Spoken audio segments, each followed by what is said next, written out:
happiness. It is mostly related to money and love. Today, I will bring to your story and experience of people who have been the victim of scamming activities concerning money and love. Ladies and gentlemen, scamming is a cunning act to defraud or cheat a person. Who are the victim? You will see that they are just like you and me, normal people who are just looking for happiness.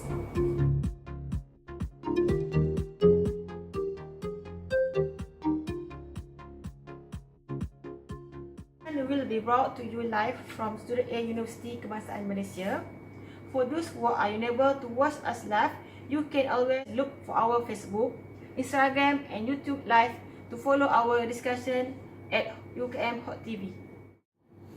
With us today is Professor Dr. Suhaila, a certificate psychologist from UKM. Professor Suhaila is from the Faculty of Humanities and Social Science UKM. Welcome, Prof. Thank you. Professor Suhaila will be talking about ways to develop awareness among Malaysian society regarding scammers. Prof and ladies and gentlemen, before we proceed, we will show you an interview we have recorded early with Miss Fiza, a victim of a scamming activities. She will share her experience about being a victim of a bank scammer.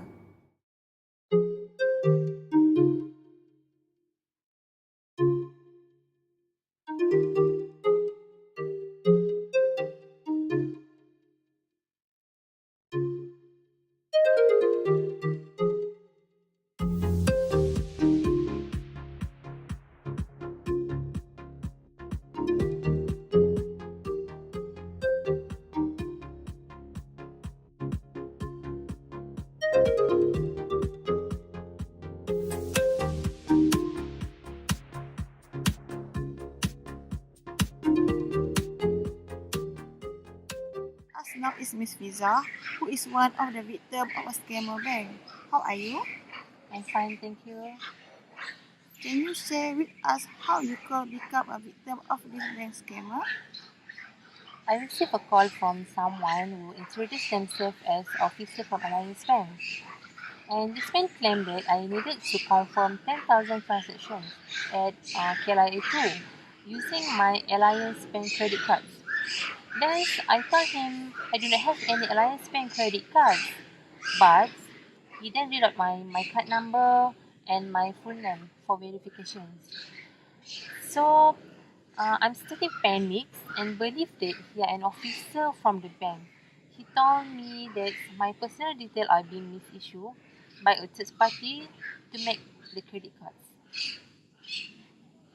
Okay, that's what he wanted to do. Then the fake officer was advised me to lodge a report with Bank Negara Malaysia. He told me that Bank Negara have their own department to investigate about money fraud crimes. There, he gave me the number and name of person in charge at Bank Negara.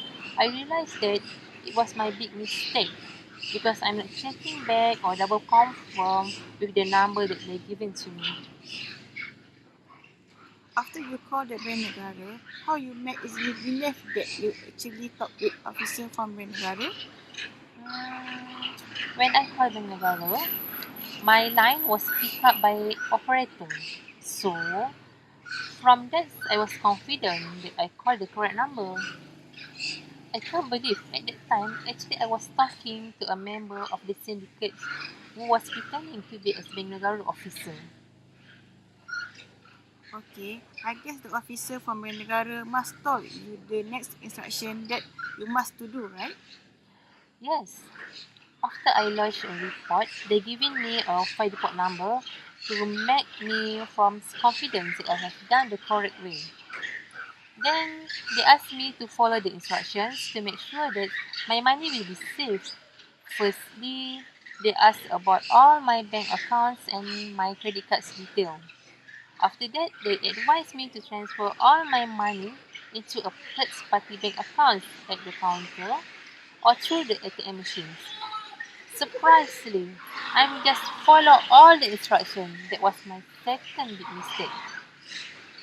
Before you transfer your money to other account, did you feel that have something wrong with that? At times, I panic and stress. I just want to save my money from the scammer. I just think that was the best action and the right thing I must do without seeing others' solutions or ask others for advice. After you transfer the money, did you have tell other about your action? No, because they assure me that this procedure is strictly for the victim's security and for the purpose of investigations. They also instruct me not to tell anyone about this incident as it may affect investigations into the matters. Okay. So how long and how do you know that actually you has been a victim by the scammer? 2 weeks after I transfer my money, according to them, they should transfer back my money after the investigation settled. Or longest time is 2 weeks. Mm, I just know when I called Bank Negara to check my case progress, and Bank Negara said the name of person in charge that I'm giving is not the staff, and my 5 case number is non-existent. So they asked me to they asked me lodge a new reports and advised me to lodge a reports with police stations too. If you doesn't mind how much you have lost in this incident, I have suffered a loss of 10,000. Yes, just with one call.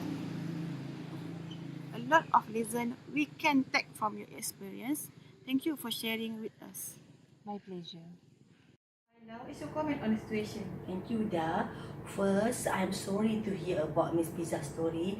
It is important to remember that your bank will never phone you to ask for your PIN or your online password. If you receive a phone call claiming to be a bank officer who asks for information, sensitive information such as card numbers, full name, IC numbers, hang up straight away. Remember that bank will not request for such sensitive information through phone call, SMS, even an email. So do not give out any of your personal or banking information over the phone. The next thing is do not suffer in silence. If you are a victim, you must speak up about scam you experience. Tell and share your experience so that others would not be the next victim. For example, the last few weeks, Datuk Srividas almost been scammed and she made a very good effort to share her experience by telling it through FB live video. Thank you, Doctor. Next, we have an interview with Miss Jessie who will be talking about how she fell in love with a scammer.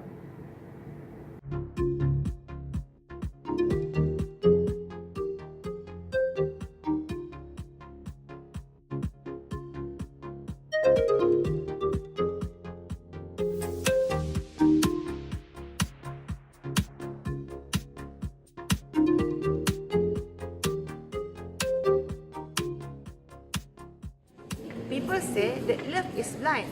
Scammers also know this. And some scammers have used this knowledge to cheat money from single female victims, leaving the heart and broke. On the afternoon of 31st December 2017, the Kuala Lumpur police station received a report from a single woman who reported that she was followed by an online Casanova claiming to be from Hong Kong. Let us listen to Miss Jessie.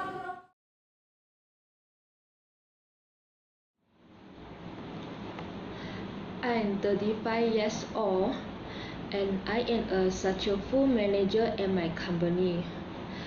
I may have all the money, but I am a lonely person with few friends.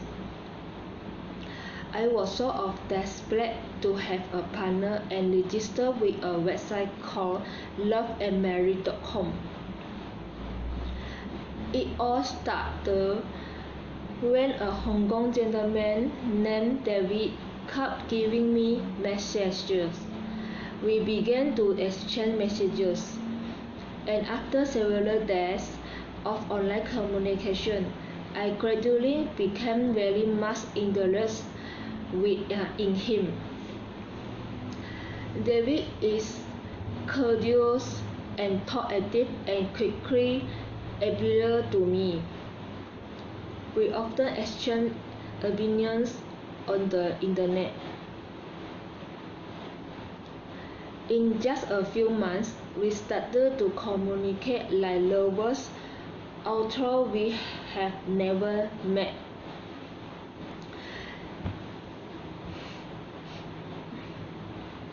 He made me feel special and warm. I thought of David as my soulmate.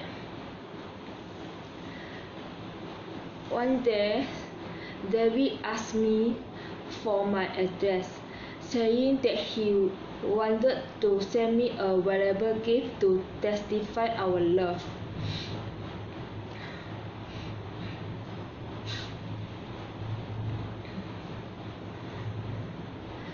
I denied, but David acted as if he was heartbroken and convinced me that he was trustworthy. And I did not have the heart to reject him.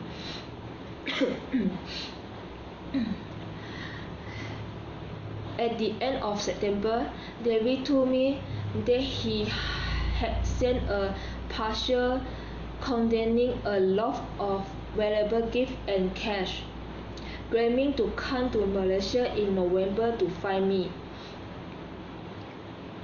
and at the same time ordered me to follow up with the online package. One day, an employee who claimed to be from a courier company called to inform that the parcel David sent me was detained at the Malaysian customs bureaus. He asked me to transfer 4,000 as a processing fee in order to release the package.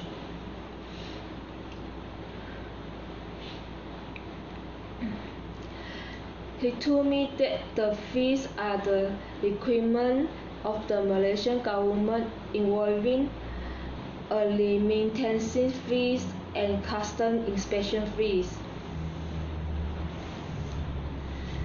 To be more convincing, I was made to speak to a different people on the phone, Malay, English, and Mandarin respectively.